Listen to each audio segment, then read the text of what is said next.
At Cruz, I'm the Education Director for Young Audiences, Arts for Learning, and also the Co-Director for the Teaching Artists Institute. John Cicchini and I direct the program. I'm John Cicchini, Executive Director of Arts Education in Maryland Schools Alliance.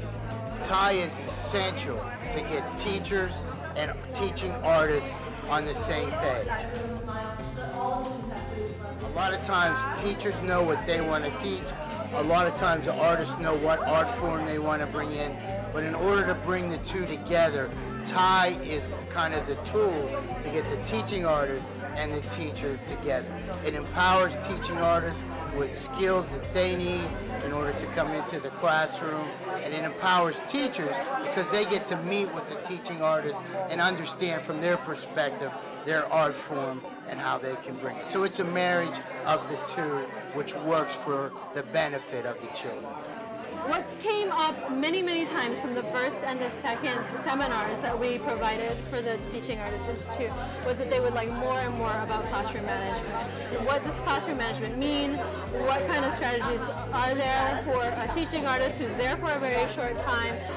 So we had Christina Burdan, who was an artist and also a certified teacher, come in to facilitate the workshop. It was a lot of cooperative learning. It also gave a lot of good information. She's been a teacher for many years in the Baltimore City Middle School and has a lot of background in social development and conflict resolution. All those things and all those strategies that teaching artists seem to be asking us for every time we do a workshop. That's exactly right. Conflict.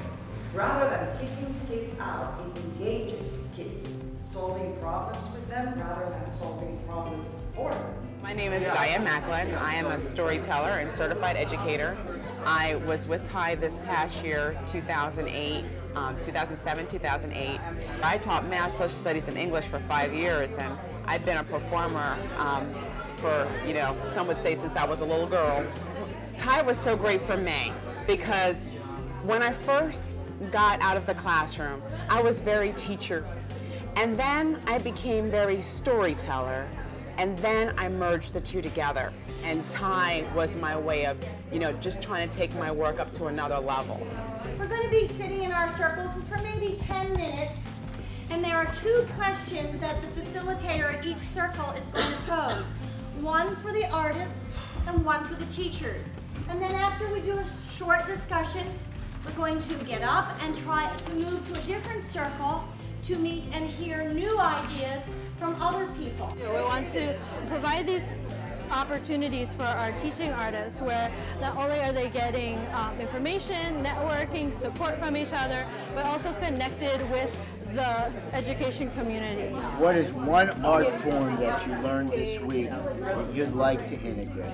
I'm Angelica. I teach math in the middle and in the high school this year, and I like to use this one, art, visual art. My name's John Spellman. I'm a storyteller. One of the things I really like about the whole teaching artist program is that I think the teachers are learning from the artists, but I know the artists are learning from the teachers. And we're both learning more in different ways about our own art forms. We're going to go to another group this time. This is a great way to get a little movement into our body at the end of this day, and as well as meet some new people and new artists. So I'd like to see you kind of mix, but the facilitators are going to stay where they are. I always want to get better at what I can do, and I know there's always something else. There's something else out there, another idea, another theory, another way of looking at things, another perspective that I can link into, and that will make me more effective.